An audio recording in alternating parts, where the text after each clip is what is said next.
power of youth to spark change, connect communities, and inspire us all. In this episode of InFocus, we meet Gita Sangtani, founder of GNS Designs, an event styling company transforming weddings and celebrations in Jakarta and Bali. Gita's journey began during the pandemic with small, intimate home setups, a leap of courage in uncertain times. It has blossomed into a thriving business. Watch as Gita shares her roots, her inspiration, her mission to transform dreams into reality, one celebration at a time. Hello, Gita. Welcome. Hi, Auntie. I'm good, thank you. How are you? I am very well. Thank you so much. Thank you for inviting me today, and I'm so excited to share my journey with everyone. And we are equally very excited to learn more about you. So, Mhm. Geeta, to start off, where did you grow up? And how did your early life shape the person you are today? Okay. So I grew up in Jakarta and actually surrounded by a close knit family and a strong community here. Unfortunately, I lost my father at a very young age of 15 years old. And from that moment, all I could think about was how to make a little more comfortable for my family, especially my mother. We went through a lot of struggles at the early days, but they taught me resilience and responsibility at a young age. And what carried me forward was the belief that there's always something bigger out there for everyone. And that gratitude, even the smallest thing in life, can create miracles without us realizing it. And not to forget that my mother's support and sacrifices have shaped me into the person that I am today.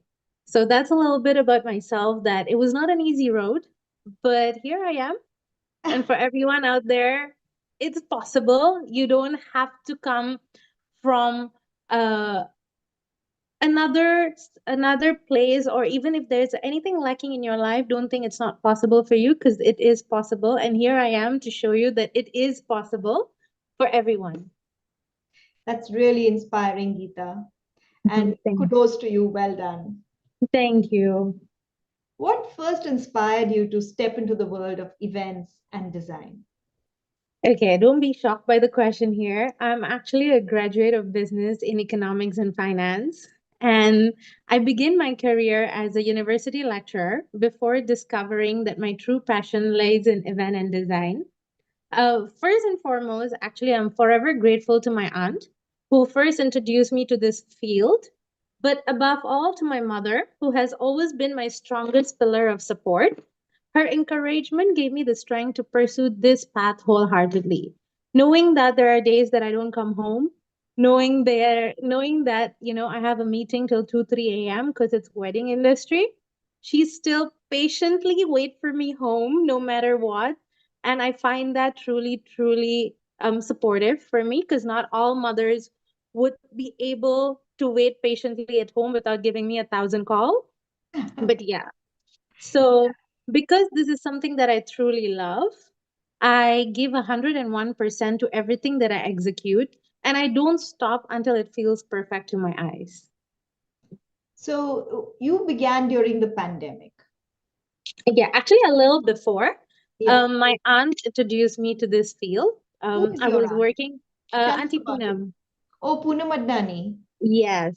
So she was the one who actually introduced me to this field, and we work hand in hand, but we have different ways of working. So we kind of separate ways. And I pursued this during the pandemic. Actually, I stopped doing it and I continued teaching. But then I had my friends and my family calling me, "Would you mind setting up in our house during pandemic?" And slowly, it became a word of mouth. And here I am today. So, what did you teach? I teach economics and finance. Oh, that's that's a huge different Yeah. in yes teaching. Yeah, actually, I was still teaching till the end of last year. But this year, the wedding took off, and I was just like, you know what? Let my baby grow.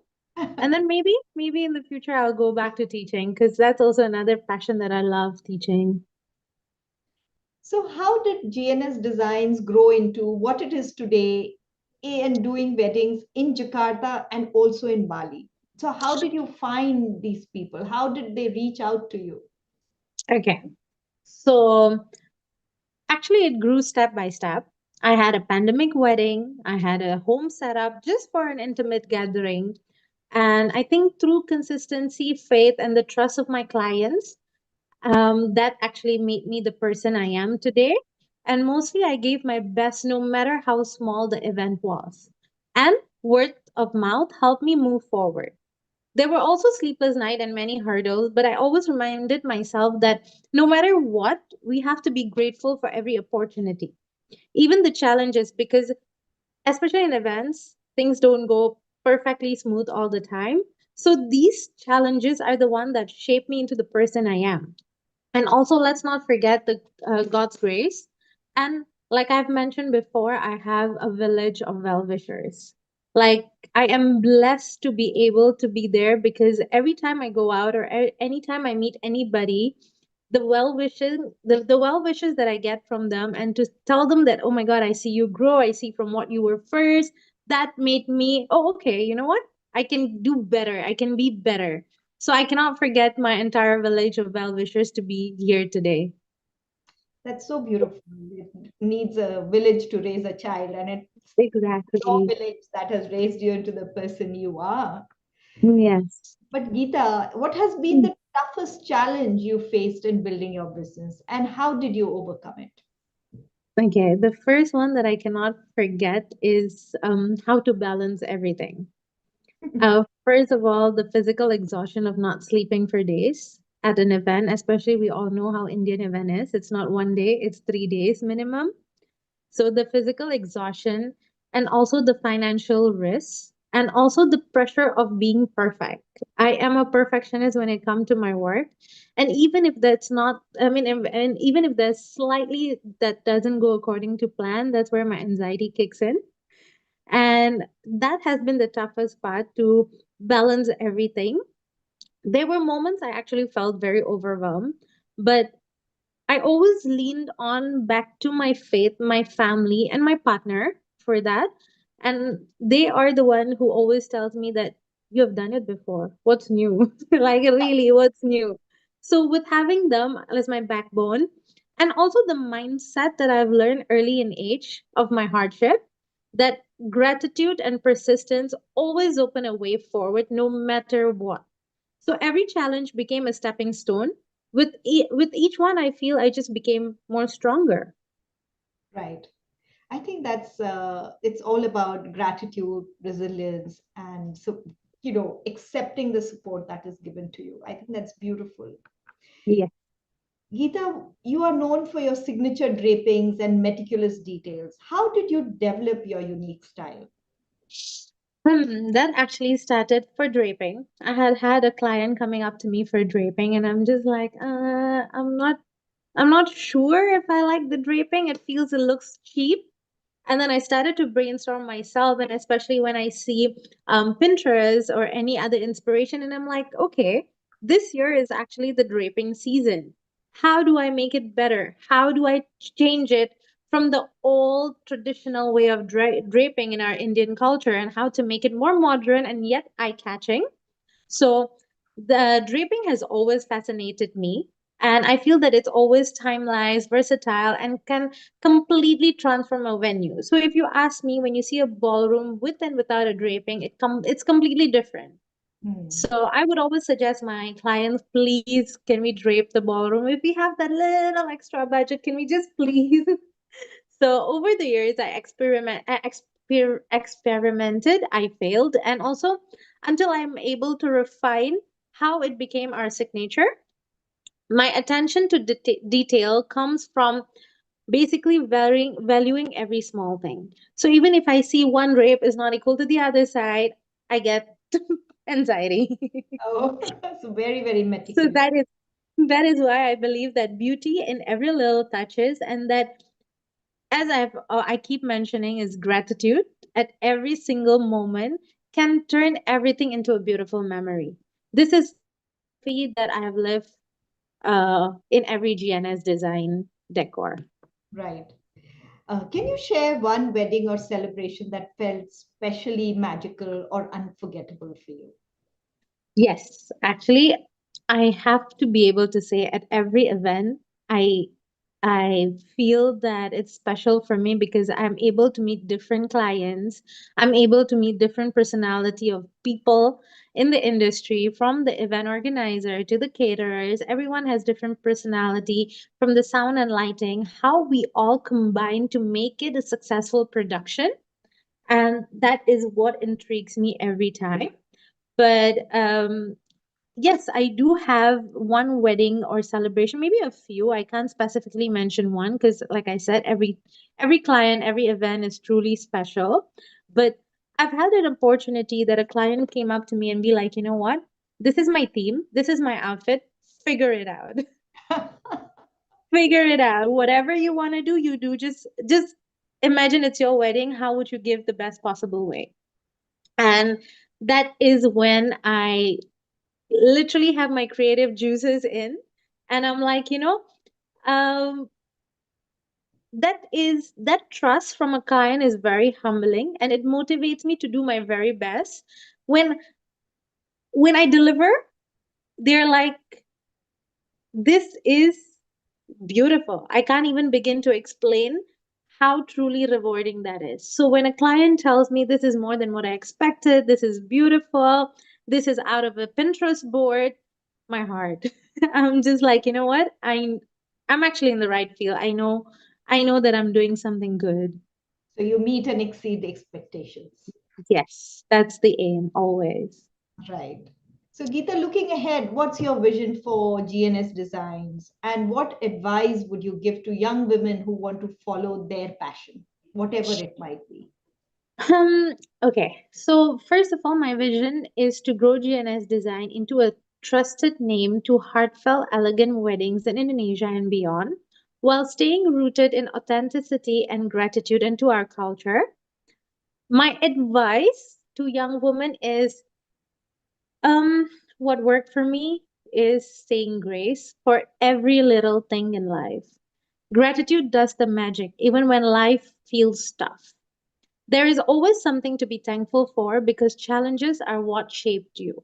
Like, if I can share a little bit of my experience, the person I am today and the person I was 2 years ago, we are two different individuals because I was thriving on fear. I was literally thriving in fear. Like, an example I can give you is anything that happened to me, I'll look at my dad's photo and I'll be like, you know what, because you were not here, look what happened to me. But life was not getting any better. Life was just being that constant, not pleasant. And then until I changed my whole perspective and I was like, you know what, Dad? I wish you were here. There's two different way of putting it out there. Both is saying I miss you, but it's just the way you say it. And every day, even at every event, something goes wrong. I'm like, thank you, God, for giving me opportunity. Thank you, universe, for helping me overcome it. I'm excited to go to bed tonight. Like, even if there's something wrong, the outer picture is always there's something beautiful. Like, I've always mentioned that I've read this on Instagram somewhere, but it caught my attention is if you watch a movie, if you already know how the movie is going to end, if it's a thriller or a horror, anything that shocks you in between, you're just like, ah, it's fine. I know that it's going to be a happy ending. Yeah. So that's how I treat life now. I know my life is going to be a happy ending. So whatever I go through in life, I'm just like, okay, it's okay. Yeah, let's see for tomorrow. Today is not such a great day, but thank you. And I'm grateful for today. So that is one thing I actually live by, and now I feel I'm living in my dream life. So for all the young women out there, or anyone even not young, I think this could apply for everybody. Just say grace and know that everyone deserves a happy day. So please believe in that. Please believe that being grateful and thank the universe or God, it it is beneficial.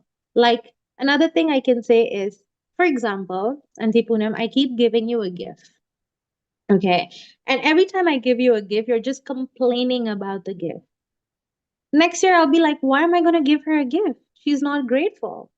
So I feel that's how I talk to the universe. And I'm just like, if I keep complaining for whatever they're giving me, means that they'll be like, I don't know what to give you next. You're just never grateful.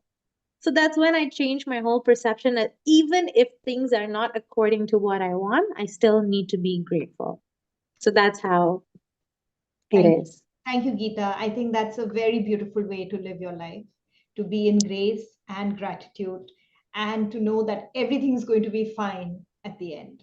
Yes. It was lovely talking to you, Geeta. Thank you for being here on In Focus, and keep inspiring. Thank you. Thank you. Thank you. Thank you. And also, Auntie Poonam, I would like to add a little short note that the person I am today is I need to be thankful to my mom and dad who made me tough, strong, and able to think outside the box. The qualities that are so important in this industry. I am also deeply grateful for my village of well-wishers who support me no matter what, Yeah. and mostly to my big fat GNS team who listens to my nagging at any hour of the day, no matter how exhausted they are. So thankful, grateful, and always blessed.